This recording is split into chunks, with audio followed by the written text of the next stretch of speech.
And let me go ahead and hit record. And let me make sure we are go. All right, and here we go. But in the end, only the podcast will be used, right? Say it again. Not the video. In the end, only the audio will be used, right?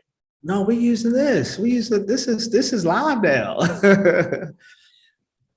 You look great. I thought it was a podcast. I thought it was only audio. No, it's visual. You want me to stop it? Because we live right now. You want me to stop it? So yeah, if you stop it, because it's not supposed to start yet. So we're a bit. Well, it's on YouTube Live. No, it's on live stream. Yeah, whoever, but no one would have tuned in this early. Say it again. Or would they? I was gonna say no one would tune in this early, but maybe they would. All right. So what you want to do? You want to keep going? Yeah, is it okay if I turn off my video? It's up to you. You do what you want to do. Yeah, we're already live on YouTube. So yeah, we're gonna be right with y'all. Y'all just wait. Yeah, because I thought it was gonna just be a podcast. Sorry, otherwise would have. That's all good. Okay. All right. So here we go. We're gonna go ahead and get started. And let's go ahead and get started. So this is the HBCU Daily Grind, Resources Beyond the Yard. My name is Omar Muhammad, your HBCU advocate and helping you improve and progress in business and in life. Boy, I am super glad to have this person on with us today. But before we get to her, let me tell you about some of the things that we do have. So this is our every week. This is our weekly podcast. We also are going to have another podcast that we're going to kick off in the month of March. So we're excited about that. And that's called the HBCU Game Plan, where we bring on an entrepreneur who has a challenge. And we have some subject matter entrepreneurs that will provide some feedback to those individuals. You can also find us on LinkedIn, Facebook, and Instagram at HBCU by Association, as well as our website is hbcubyassociation.com. So I'm really excited about the work that we're doing to support HBCU alum who are entrepreneurs. So with that said, we're going to head on down south. It seems like we've been on the South for a while. So we've interviewed individuals from, of course, Morgan State University, University of Maryland, Eastern Shore. And now we're going to head on over to, I kind of let the bag out. Anyway, cat out the bag, Spelman. And with that said, let me bring on to the HBCU Daily Grind, Tara Collier. How are you, Tara? I'm good. How are you? It's been a while, improving and progressing. I know we were catching up a little bit. So I always had to do this full disclosure to people. People think that I'm just bringing my friends and family on, which I am. Everybody, my friends and family.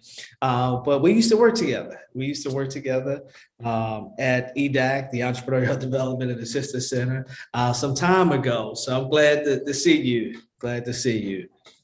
Quite some time ago. Absolutely. I didn't have all this gray. You look the same otherwise. Yes, I appreciate it. So let's jump right into it. I kind of shouted out your HBCU. Anything else you want to say about your HBCU before we get started? I think it's going to come out as we get into the journey anyway, because I always have lots of praises and credit to Spelman. All right, good deal. So let's jump into it this way then. Everybody who comes on the show, I'm always talking about these 4 quadrants, and it really spells HBCU. So the H, I just want to hear your thoughts of how does this resonate with you? So the H, you can pick all 4, you can pick 1, you can pick 2. So the first one is H for homecoming. The B is for Black excellence. That's the professors, the history, the degrees. The C is for clubs and organizations. And then the U is for a united front. I mean, that could be a place where you have friends that you ate with or some type of networking that you've done. So those 4 quadrants really kind of play a role with all of us who go to these HBCUs. So what resonates with you, if any?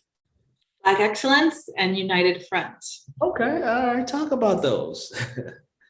It's interesting, the Spelman experience and the Spelman grooming, because Spelman really pushes you. They give you an affirming foundation, which I think all HBCUs do, but they really also push you towards servant leadership and to a desire to give and to cause an impact. And then they provide you with a lot of tools for your own awakening and for your own understanding of your positioning as a woman, as a person of African descent, how all of this, as an American, how all of this comes together. In particular, because we have a mandatory first year class called African Diaspora in the World, which just breaks down everything, class, race, gender, colonialism, etc., and gives you this critical lens before then they're like, hey, why don't you go out in the world and make a difference? And so that's, for me, like the Spelman take on Black excellence, which goes beyond just like get your degree and get a good job, make 6 figures or 7 figures. And then the United Front, because Spelman has an amazing study abroad program. They had an amazing one when I graduated a long time ago, and I hear it continues to improve by leaps and bounds. And within that, there is an emphasis on teaching you to be a global citizen, but also creating a sense of connectedness to the global African diaspora. And as we talk about my journey, you'll see that that's been so deeply embedded that I just carry it with me everywhere I go. Yeah. So let's, I mean, I kind of know some of your journey. Let's talk about that entrepreneurial journey. And then before you do that, what was your major at Spelman? Spanish and International Affairs. Okay. All right. Any entrepreneurship in there? Should have been, but they didn't have it. Yes, that's okay. We're gonna push for that. All right. So talk about your entrepreneurial journey. So at Spelman, as I said, they have a real push towards global thinking if you want to pursue it. And after taking my African Diaspora in the World class, my eyes were just open, like, wow, I want to connect with other people in the global African diaspora. I want to travel and get out there. And at the time I was pre-med. I was psychology pre-med. And then when I did my first study abroad in Dominican Republic, I was out and about. I was all over the town. And I made friends with this family. And one day I got very lost, particularly the little girl. I was particularly friends with the little girl. And one day I got really lost. I had no sense of direction, and we didn't have MapQuest or smartphones at the time. And I ended up near an underpass, and I saw the whole family bathing in a river under the underpass. It had tires, bottles, trash. The water was like putrid. And I was shocked because, Baltimore is Charm City, but, there's some rough and tumble sides to it. But I never saw it. I never knew anyone that never had electricity in their life or that had to bathe somewhere like that. I never saw anything like that. So that really got me thinking about like our relatively privileged positioning as people of African descent in America and from America, despite all of the tribulations we continue to have. And the fact that so many of the things we see as rights, other people don't have. And I'm talking about access to education, water, electricity, healthcare. Well, the healthcare is debatable in the US. So I started on that journey. That's when I switched my major to international affairs. And my plan was just to, continue working in like the UN system, but focusing on people of African and indigenous descent and the struggles that we face with poverty. And around the time I met you, when I was leaving Spelman, I was starting to wake up to the fact that the UN has been doing this for 50 plus years. Nonprofits have been doing it for a long time. And I'm starting to think that the only way to actually permanently shift people out of poverty is through business. And given the way that the private sector is working as far as hiring promotion and the continuously, even today, low percentage of people of African and indigenous descent at the top of the Fortune 500, I had a sinking suspicion even then that entrepreneurship might be our best ticket towards economic empowerment. Absolutely. And working with EDAC, was further evidence. And then the evidence continued to amount until I decided to launch my own business. So I spent a few years working in international development with big organizations like the World Bank, International Finance Corporation, and then I decided to launch my own business. Now that's the personal development journey for everyone, right? Absolutely. Talk about that. Now, before you go on, I mean, again, I know, I think I know a lot about you, but for those who are tuned in, the last time, you and I saw each other, you had the students up from, was it Portugal? No, where was it? Brazil. From Brazil, right? It was Brazil. And that's right. Yes, remember that? Yeah, that was that's long when I was time. in Brazil. Yes, I launched my first business in Brazil. So not only was I foolishly optimistic enough to start a business, but I started one in an emerging market where they speak a different language. Absolutely. So I didn't speak the language, but you spoke the language, and you were speaking 4 languages when I met you. It's still 4. Okay, so you say it like it's still 4. That's more than me. 1 for me. It's still 4. So what are those languages? Spanish, French, Portuguese, and English, obviously. There you go. Absolutely. All right, good deal. So you started your first business there, and then you were everywhere. I've been following. You've been everywhere, focus on this entrepreneurship piece. Sure. It really focusing on women. So, continue to share your story about that. So I started my first business in Brazil in my 20s, and it was an advisory company, but focusing on private sector development, mostly in emerging markets. We worked all over Brazil and Peru, Portuguese-speaking Africa eventually. We worked for the government. We worked for international financial corporations, natural resource organizations, mostly doing incubation. We ended up training over 2,000 entrepreneurs across Africa, Latin America, and the US. Wow. Still very far behind how many I'm sure EDAC has trained in that time, but a little feather in our cap. And in doing all of that training and working with so many entrepreneurs, especially working with women entrepreneurs of African indigenous descent, the main barrier kept coming up was financing. Yeah. And at the same time, I was starting to hear about this impact investing, which is when you invest for financial and social return. So I'm not just going to invest in, Facebook. I'm going to invest in companies that provide low-cost renewable energy, or low-cost private schools, things that are actually making people's lives better for people who really need it. So I was like, I want to do that. That's the next place I want to go. So I came here to England. I did my MBA here. And then I went to join an impact investment fund in Africa, investing in small and medium enterprises in Africa. Oh, wow. Okay. Oh, well, that's pretty good. So that's interesting. So financing does come up a lot.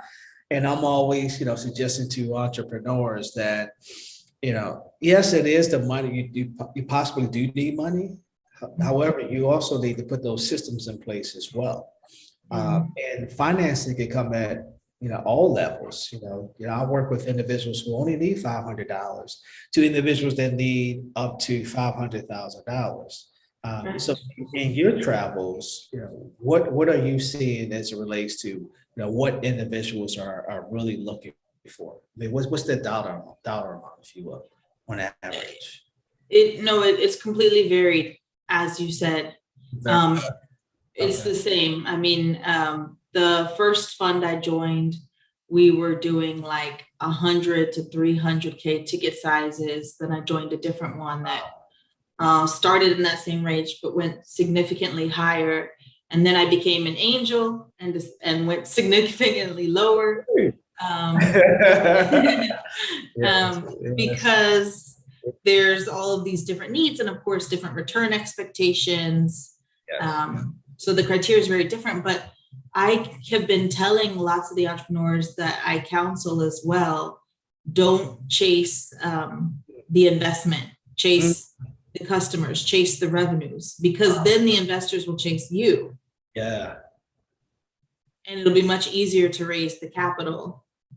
So I get what you're saying about preparing people for investment. Sometimes I get it because you're like, if I just had the system in place, the business would run itself. If I just had the system in place, it would easily have the momentum. And all of that is true. Yet in the same token, how much will you give up? Yeah. If you get someone to take a chance on you when you have so little traction? It's better to just build the traction. Then you have investors fighting over you, which I've seen. Yeah. So that's important. You said chase the customer and chase the revenue. And here in the United States, I work with some government contractors, and they, what they chase? They chase every contract. And I'm like, look, you need to focus. You can chase the contracts, but make sure it's the right contract and make sure that you're pricing that contract right. So I like that comment that you said. So you went from doing consulting work to being, I didn't know you were an angel, being an angel investor. And now you have this, I don't know, is it a fund or is Elinor Ventures? Is it a fund, or tell us about what Elinor Ventures is? So this is what ended up happening. After I was with one investment fund in Africa. Then I joined another one here in London that invests in Africa. I've been in this impact investment space for nearly a decade. And then, George Floyd dies and, he's murdered actually. And everything blows up and everyone is really shaken up and angry and enraged and terrified, and things are spilling out. And I'm on calls all the time about hundreds of millions of dollars in development finance. And I'm like, how are we on a call about $100+ million for financing to Africa? And I'm the only Black person on the call repeatedly. And then I was looking around in the portfolios of impact investors, and you can see this in the US and you can see this in Africa. Most of the companies receiving the capital were also white-led, even if they were addressing problems that occur in the Black community in the US or the UK or on the continent. And it just started to really mess with my mind. I started having nightmares all the time. And that's for the sake of my own mental health, decided to join with my family. So this is a family business to launch this investment company that I do alongside my other job, which I'll touch on as well, to back specifically BIPOC founders in the impact space. And then leverage the linkages that I have to also help those who want to raise more impact capital from bigger impact institutions, which to varying degrees can be harder to access, especially if you're not enmeshed in the ecosystem. Right. So are these investments that are local to where you are in England, or it's all around the world? The first two have actually been in the US. Oh, okay. I'm about to close one soon in Brazil, and I've been looking, trying to find one in the UK because something very interesting you should know about they have in the UK, maybe you can champion for something like this to be adopted in the US, is called EIS and SEIS. So basically, if you do an angel investment, you can get a 25% tax rebate. It's like, wow. As much as I want to do more stuff in the US, I'm strongly incentivized to do more in the UK. And I really think that the US and trying to grow entrepreneurship should look at this. And when I look at the stats coming out from the US about Black women having been for years the fastest growing group of entrepreneurs, and when I look at the issues that affect us as far as rates of access to venture capital, I'm like, imagine if they had a scheme like this, it could supercharge some of the existing activities that are starting to happen with, Black angel networks and syndicates, and some of the work that you do. So Right. I hope that someone's listening to this podcast and thinks about trying to lobby for a similar policy in the US, because it could really do a lot.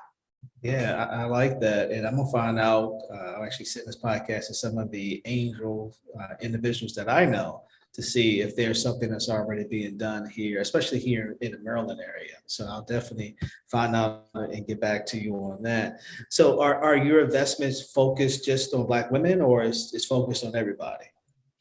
It's focused specifically on underrepresented founders, Okay. with a strong attunement and interest in BIPOC founders, but also open to women founders as well. Basically, everyone was left out of the typical VC circuits, according to the stats. Absolutely. It's yeah. We still are doing women entrepreneurship activities here. And I'm gonna be honest with you, Tara, that many of the individuals are not even looking at VC angel funding. I mean, they're still looking at debt financing to really fund their business. Even some of them that have kind of a tech component to it, or even a social impact, they're still focusing on that. Are you seeing that more women are being or getting resources or educated to really get involved in obtaining venture capital or angel funding where you are now and in the United States? It's hard to say about the United States, because a lot of what I'm hearing is third hand or from the pipeline that we build as a family. But in the UK, I'm quite linked into like the founder networks. So most of the women founders I know here are at least thinking about angel funding or VC funding. But that also has to do with, if you think about it, where there's a really big ecosystem. Like London is probably the biggest startup ecosystem in Europe. Similarly, if you were talking to women founders in San Francisco, because that ecosystem is so buzzing and they would hear about it so much, they're probably more likely to be thinking about angel or venture funding. Interesting. Okay. All right. So where do you see Elinor Ventures going in the future? We're going to just keep growing, keep doing our investments, try to do more syndicates in 2022. So that we can break that down, Tara. What is a syndicate? So as opposed to us just investing alone, working with other angels and venture funds, so we can deploy together and deploy at a higher ticket size. And of course, that builds our linkages and our pipeline to do more and more. We probably will look at raising a fund in the future, but I still also work I still do other work. I'm a systempreneur. A whatpreneur? I never heard that.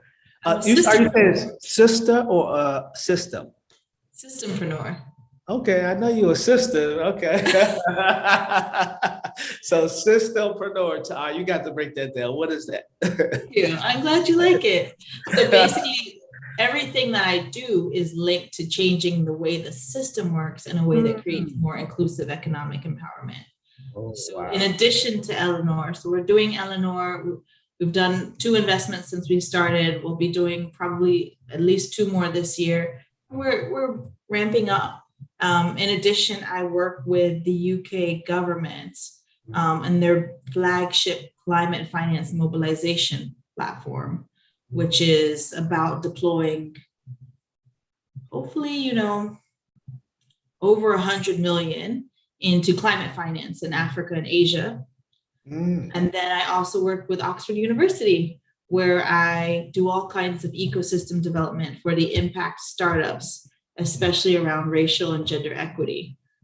And, for people who wear multiple hats, it's like, how does all of this fit together? And then I learned about the term systempreneur, which is people that endeavor in an enterprising way to build an ecosystem, to build a better ecosystem. And the ecosystem that I'm building, all of this stuff that's seemingly disparate, it all comes together about creating a better system that enables more inclusive economic empowerment.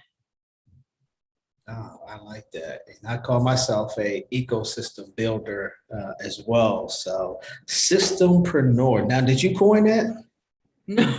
Oh, okay. So I'm giving you credit for coining that. I like that though. I like that. All right, so how can people learn more about Elinor Ventures? Is there a website that you have, social media? We're just ramping up. So the best way to follow us is on LinkedIn. We're just ramping up. We haven't been active on the website, Gotcha. but on LinkedIn, it's Elinor Ventures. Yeah. All right. And I want to go back to the HBCU experience. So how did attending an HBCU really help you out in life? It's very affirming. It's a very affirming experience to be in HBCU. It makes it hard when you leave though, because I've been here in England for a long time. And sometimes I'm like, I have not met anyone who I can play spades with this whole 5 years I've lived here. I would do anything to play spades. I tell you, you got to show a YouTube video or something. This is how you play spades, y'all. I love it. I love it. Yeah, I mean, it's very affirming. And the as I said, the servant leadership, the sisterhood, and the global outlook at Spelman, they have gone into my DNA. And if I look at everything that I've done in the past long period of time since I left 350 Spelman Lane, so much of it has been affected by that teaching and that affirmation that honestly went into my DNA, went into my global outlook, and travels with me to this day. Wow, I love it. So is there one special building on campus that you were always at? No, I can't say that there was one special building that I was always. Okay. All right. And then I guess the final question for me is, it's really about helping out other entrepreneurs. What advice would you give to other HBCU alumni entrepreneurs about business, finance, or anything? What advice would you give? Let's see. I would say that one of the things that I keep seeing, and the stats support it, is that entrepreneurs of color, especially Black entrepreneurs, we're going to have to bootstrap longer and farther. So find ways to capture the efficiencies, cost and time efficiencies as much as possible. There's a lot of toolkits and tools and resources online that it'll take some front loading, some time up front to find all those resources, but they'll save so much time and money that many of us don't have.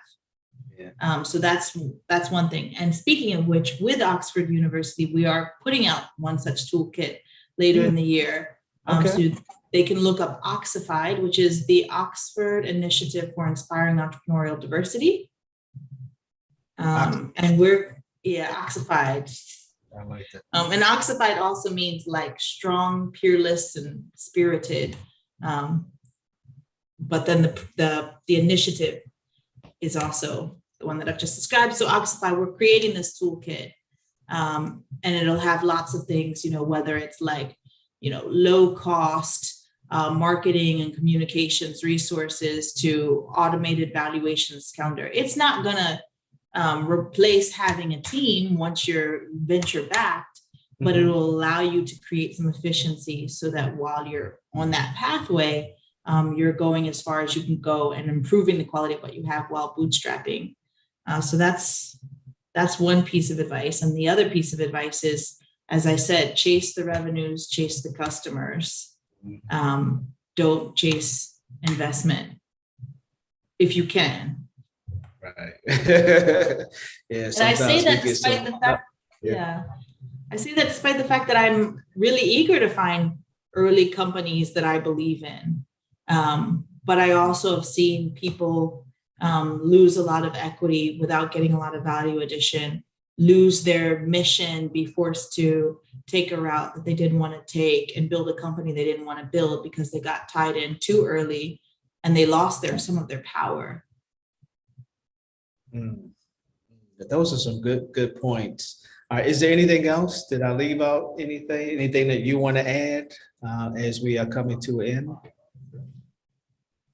end? No, but they can feel free to follow me on LinkedIn, follow Elinor Adventures on LinkedIn. If you have a high impact startup that has a social good, but that is also commercially viable, feel free to reach out. We're always looking, and keep doing the great work that you and the team are doing at EDAC. Definitely appreciate you too. So we're gonna let you go. So I don't know if you're going to bed right now, but anyway, go do what you got to do. Really appreciate you for coming on, and it's good to see you. Definitely good to see you. And I always, I like the work that you, your sister, your mother are doing, and continue to do that. Continue to push forward and make sure that women entrepreneurs are doing great, and they could not only start the business but continue to grow their business. So exactly thank you that you do. Step by step. Thank you too, Omar. All right, no problem. Thank you. All right, take care. All right. Bye. All right, we're gonna let her go. We're gonna continue with the daily grind. Oh man, it was good to see Tara Collier from Baltimore. Now she's in London, impacting entrepreneurs there. So we're gonna now switch gears. So I want to thank you all for switch gears first, and then we're gonna thank you all. We always do this segment where we call about HBCU by association. And let me make sure I'm sharing the right screen. Yep, here we go. So I'm gonna go through this slide presentation really quickly. So we're HBCU by association. You'll learn about the three individuals that are making this happen. We were established in this year. Our mission, I don't need to see all that. We're gonna go right to our mission, really helping the entrepreneur, the whole entrepreneur, find the best in them. Yes, as Tara indicated, it is about having those revenues and having access to capital where you are set up right. We will want to help the individual too, by helping them out with the health, helping them out with relationships, helping them out with lifelong learning in the process. So some of the challenges that we've seen as we begin to put together HBCU by association from the HBCU side is, how do we get more alumni to come back and give back to the university? How do we have them come back to support the students? And of course, how do we raise money? And from the entrepreneur side, the alumni entrepreneur, whether they are existing or budding entrepreneurs, it's these five things, access to quality capacity building. Some people may call it an entrepreneurial training program. However, an entrepreneurial training program that doesn't talk about capacity building is really not worth it. So we saw that many of these individuals were getting involved in these entrepreneurial training programs, and it was just that it became almost like an academic program. There's nothing wrong with academics, because I've been doing some supporting entrepreneurs at a university. So there's nothing wrong with that. We just want to make sure that it's more than just the academic side. Access to networks. Tara talked about that a lot. Access to the right networks that will lead you to additional customers to build your revenue base. Access to capital, self-explanatory. Understanding the legislative ecosystem. Many of us are going out and we see and hear stuff about the legislation, the General Assembly, Congress. However, are we participating in that effort? And then the access to media. Nobody knows you. You got this wonderful product, but how do you get on a platform that's going to really expose you to other individuals? So our target audience, man, it's 107 HBCUs, as you can see, not all over the country, mostly in the South and the North as well. So we're going to focus on the alumni entrepreneurs who will then focus on going into the universities, working with the students on campus, as well as working with the residents around the campus. So we're tying all of this in. We're going to empower all three segments. However, we're going to start with the HBCU to go in and work with the students and then work with the surrounding community. So this is what we do. We have this HBCU Alumni University. We have this media platform, what we're doing here. We also have an online store coming soon. And under the HBCU Alumni University, you see we have resources. We have a number of events that are coming up. I believe on March the 8th, we have a workshop coming up. So stay tuned to that. And then again, we have this media platform. This is the Daily Grind. We have the HBCU game plan coming up, and we have our magazine coming up in March. So you know who I am, Omar Muhammad, Morgan State University grad, one of the founders, HBCU alum, HBCU advocate. You know, I believe in this is the only school that I applied to, Morgan State University. I wanted to go to, didn't know what the HBCU was, but I played baseball across the street. And I said, I want to go to that. And I found out it was a HBCU that made it even better. We have Seal Higgins, as well as Ebony Gaynor. One, Seal is an HBCU grad, and Ebony is a supporter. So this is our main team. And then we have additional members. So we have individuals who we consult with, and we call them our HBCU by Association Council. Now, these are individuals that are either presidents of alumni associations or directors of HBCU by Association. My apologies, individuals who are directors of alumni associations or alumni associations. And then we have those raving fans, those individuals who are HBCU alum and who want to give back to their particular HBCU. So they're bringing us in and having us share the resources that we have with the alum, who again will share with the students, who will then share with the community. And then we have a student club that we're working on, where students will learn about business. However, they'll also be working with some seasoned entrepreneurs as well. So if you're interested in being a member of the HBCU by Association Council or one of the ambassadors, you can actually send us an email or go into our website at our email is info@HBCU by Association, and the website is there as well. And as I indicated, we're on Facebook, Twitter, Instagram. You can find us there as well. So it concludes today's, I'm gonna call it, I was calling workshops, because we always are learning from the entrepreneurs that are coming onto this platform to share their story, their HBCU story, as well as resources to help empower other small business owners. So I want to thank you for tuning in to the HBCU Daily Grind. Until next time, continue using HBCU resources to find the best in you. These continue to improve